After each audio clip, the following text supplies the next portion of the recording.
নমস্কার বন্ধুরা, আমার নাম সুমনা। আজ আমি আপনাদের যে গল্পটি শোনাতে যাচ্ছি সেটি কোনো বানানো গল্প নয়, বরং আমার জীবনের এক গোপন অধ্যায়। সমাজ এটাকে পাপ বলে, নিষিদ্ধ বলে, কিন্তু পরিস্থিতির শিকার হয়ে মানুষ কখন যে কোন সম্পর্কের জালে জড়িয়ে পড়ে তা কেউ বলতে পারে না। আমার এই গল্পে আছে অবহেলা, মায়া আর এক নিষিদ্ধ আকর্ষণের মিশেল। গল্পটি শোনার আগে দয়া করে আমাদের চ্যানেলটি সাবস্ক্রাইব করুন এবং বেল আইকনটি ক্লিক করে পাশেই থাকুন। চলুন ঢুকে পড়ি আমার জীবনের সেই গোপন ডায়েরির পাতায়। আমার বিয়ের বয়স তখন মাত্র ৩ বছর। মধ্যবিত্ত পরিবার, স্বামী রাকিব আর শ্বশুর আমজাদ সাহেবকে নিয়েই আমার সংসার। শাশুড়ি মারা গেছেন বিয়ের অনেক আগেই। রাকিব মানুষ হিসাবে খারাপ না, কিন্তু ও ভীষণ ক্যারিয়ার ওরিয়েন্টেড। সকাল ৮টায় বের হয় আর ফেরে রাত ১১টায়। ফিরে এসেই ল্যাপটপ নিয়ে বসে অথবা ক্লান্ত হয়ে ঘুমিয়ে পড়ে। আমার দিকে তাকানোর দুটো কথা বলার সময় ওর নেই। একটা ২৩-২৪ বছরের মেয়ে হিসেবে আমারও তো কিছু ইচ্ছে থাকে, কিছু শারীরিক ও মানসিক চাহিদা থাকে, কিন্তু রাকিব সেটা বুঝত না। ও ভাবত টাকা এনে দিলেই স্ত্রীর দায়িত্ব শেষ।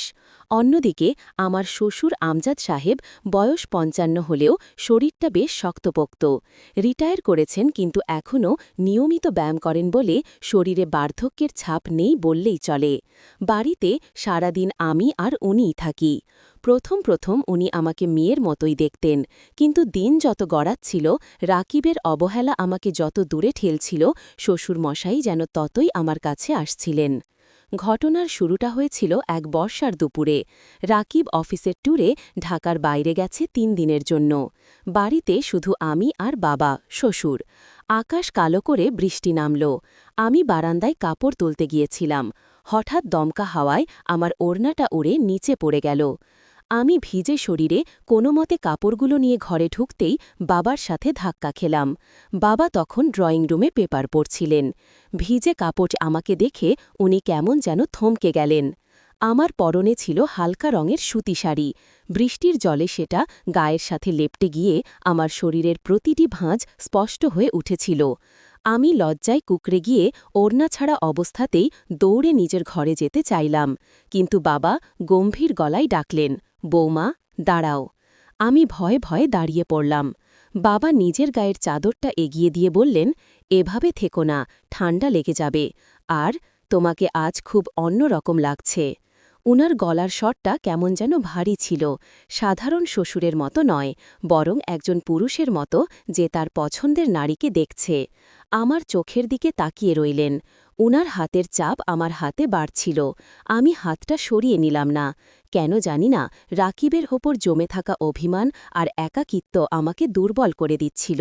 বাবার ওই স্পর্শে আমি একটা অদ্ভুত নিষিদ্ধ আনন্দ পাচ্ছিলাম। আমি নিচু গলায় বললাম, বাবা, আপনি খেয়ে নিন। বাবা হাসলেন, বললেন, আমার খিদেটা ভাতের নয় বৌমা, অন্য কিছুর। এতদিন নিজেকে সামলে রেখেছি, কিন্তু আজ তোমাকে ওই ভেজা অবস্থায় দেখার পর থেকে। উনি চেয়ার ছেড়ে উঠে দাঁড়ালেন। তারপর ধীর পায়ে আমার দিকে এগিয়ে এলেন। আমি দেয়ালের সাথে পিঠ ঠেকিয়ে দাঁড়িয়ে আছি। পালানোর পথ নেই, আর সত্যি বলতে আমার মনও তখন পালাতে চাইছিল না।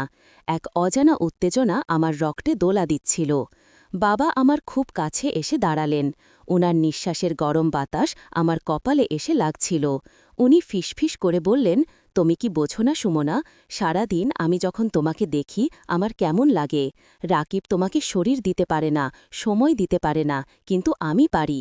কথাটা বলেই উনি আমার কোমরে হাত রাখলেন। উনার বলিষ্ঠ হাতের স্পর্শে আমার শরীরটা কেঁপে উঠল। আমি বাধা দেওয়ার চেষ্টা করে বললাম, বাবা, এটা পাপ, রাকিব জানলে। উনি আমার ঠোঁটে আঙুল দিয়ে থামিয়ে দিলেন। কেউ জানবে না, এটা আমাদের গোপন জগৎ। রাকিব তোমাকে সুখ দিতে পারছে না, আমি দেব। বিনিময়ে তুমি আমাকে একটু শান্তি দেবে, ব্যাস। এটা ছিল এক ধরনের ইমোশনাল ব্ল্যাকমেইল। উনি জানতেন আমি একাকিত্বে ভুগছি। উনি জানতেন আমি দুর্বল। উনি আমাকে জাপটে ধরলেন। ওনার শক্ত বুকের সাথে আমার নরম শরীরটা পিষে যাচ্ছিল। আমি অনুভব করলাম আমার শরীরের ভেতর সুপ্ত থাকা নারীসত্তাটা জেগে উঠছে। শ্বশুরের প্রতি ভক্তি বা সম্মান উবে গিয়ে সেখানে তৈরি হল এক পুরুষ নারীর সমীকরণ। উনি কানের লতিতে মুখ ঘষতে ঘষতে বললেন, তোমার এই শরীরে অনেক আগুন বৌমা, সেই আগুন নেভানোর সাধ্য রাকিবের নেই। উনার দাড়ি ভর্তি গাল আমার ঘাড়ে ঘষা লাগতেই আমার সারা শরীরে কাঁটা দিয়ে উঠল। আমি নিজের ওপর নিয়ন্ত্রণ হারিয়ে ফেললাম। আমার হাত দুটো অজান্তেই উনার পিঠ জড়িয়ে ধরল। সেদিন রাতে বাইরে তুমুল ঝড় ছিল, আর আমাদের ঘরের ভেতর চলছিল আরও ঝড়।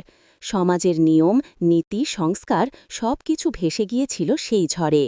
বাবা আমাকে বিছানায় নিয়ে গেলেন। উনার প্রতিটি স্পর্শে হাতের অভিজ্ঞতার ছাপ ছিল। উনি জানতেন নারীর শরীর কোথায় ছুলে সে শিহরিত হয়। রাকিবের যান্ত্রিক ভালোবাসার বিপরীতে বাবার ভালোবাসা ছিল বন্য আর উত্তেজনায় ভরপুর।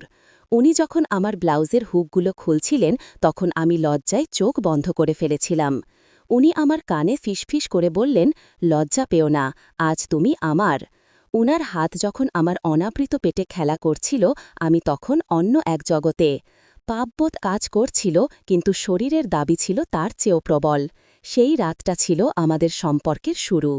এরপর থেকে রাকিব অফিসে গেলেই আমাদের গোপন খেলা শুরু হতো, কখনো রান্নাঘরে, কখনো বাথরুমে।